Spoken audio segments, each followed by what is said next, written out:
learningBOX. How to add groups and users. This video will show you how to add groups and users to your learningBOX. learningBOX allows you to replicate your complex organizational structure, including departments and ranks, so you can easily deliver targeted training and manage grades for specific groups. Let's dive in. Let's say I am a faculty member at a university. I want to manage students by their academic year, grade, and department, so I will create your groups first. Doing this will make it easy to update the groups when a new school year begins. Under each year group, I'll create grade groups, such as the 1st to 4th year. Then, I will set up department groups under those grades such as business, engineering, and arts and sciences. If you want to add even more specific groups under a department, repeat the same steps. Once your group structure is set up, it's time to add users. If you only have a few members to add, you can register them one by one just like this. However, since I am managing a larger number of students, I'll add students in bulk. Let me show you the easiest way to register multiple learners using a CSV file. I recommend manually registering just one student before downloading the CSV template as an example. This helps you see exactly which information goes where. This is the downloaded file. Display names appear on the interface.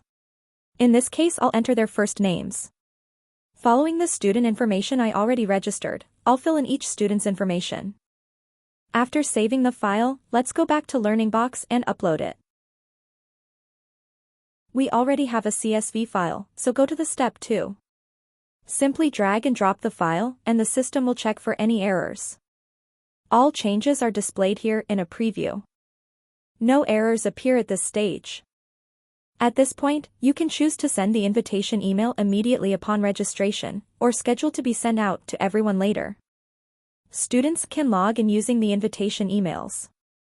Now, my business course has students under the first year group. Next, I'm going to register teachers and assign them specific permissions. As an example, I have already registered with one teacher. Right now, he doesn't have any permissions. Since he is a professor, I will grant him the content manager role, but only within the specific business courses he teaches so he can create and edit content. The colored icon indicates that he is now a content manager. Next, I will grant him the permission to distribute content within his assigned student groups and course. Finally, I will grant him a grade manager role so he can view the learning progress of the students within his authorized groups.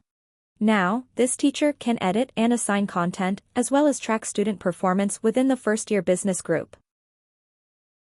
Also, you can assign management roles to multiple teachers all at once using a CSV file, just like registering students. Since I've already set up a teacher with permissions, you'll notice that permission options are already selected. The steps are exactly the same as user registration, just follow the formatting rules. After saving the file, let's go back to learningBOX and upload it. Go to the step 2 and upload the file. You see some of the users are marked as new. As the same as the student registration, select when to send invitation emails to the new users.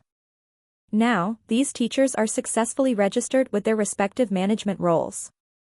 Thank you for watching. If you have any questions, feel free to contact us.